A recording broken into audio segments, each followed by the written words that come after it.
వచ్చిందండి వెయ్యారి అలా ఆయనకి ఎగ్గేసుకుంటూ. మార్నింగ్ లేసి ఎవరైనా జిలాబీ తింటారే, తింటే పందిలాగా అవుతామనేసి అనుకోకండి.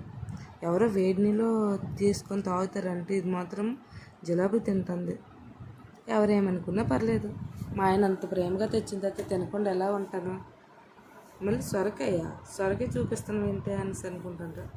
వేసవికాలం వచ్చింది కాబట్టి సొరకాయ తినాలి, తినపోతే ఎలాగా? అలాగే తోటలో పండింది తినకుండా ఎలా ఉంటాము? అత్త మమ్మల్ని అంత కష్టపడి పండించారు, అత్త మమ్మల్ని పండించరా అయితే నువ్వు తోటకి వెళ్ళవనేసి అనుకుంటావా? తోటకి వెళ్తాము, బాబు ఉన్నాడు కాబట్టి అవన్నీ చూసుకొని వెళ్తాము. వాళ్ళతోటే ఉండలేం కదా, ఇంట్లో పనులు కూడా మనం చేయాలి కదా. నేను ఇంటి పని చేస్తే వాళ్ళు తోట పని చేస్తారు. తెచ్చింది అంత ప్రేమ తెచ్చిన తర్వాత కర్రీ వండకుండా ఎలా ఉంటాము?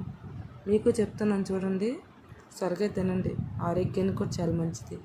ఎలాంటి కూరగాయలు మనకు నచ్చవు అవే మనకు ఆరోగ్యాన్ని ఇస్తాయి. ఈ కాలం బట్టి అలాంటి తినపని మనకు తొందరగా వెళ్ళిపోతుంది, 50 ఏళ్ళకి వెళ్ళిపోతాం. అంటే సొరకాయ తినేస్తే ఉండిపోతాం అనేసి అది కాదు, తింటే మంచిదని చెప్తాను. ఇప్పుడు నాన్ వెజ్లు ఎక్కువగా తీసుకోకుండా వెజిటేరియన్ తింటే ఆరోగ్యం కూడా మంచిగా ఉంటుంది. ఓకేనా ఫ్రెండ్స్?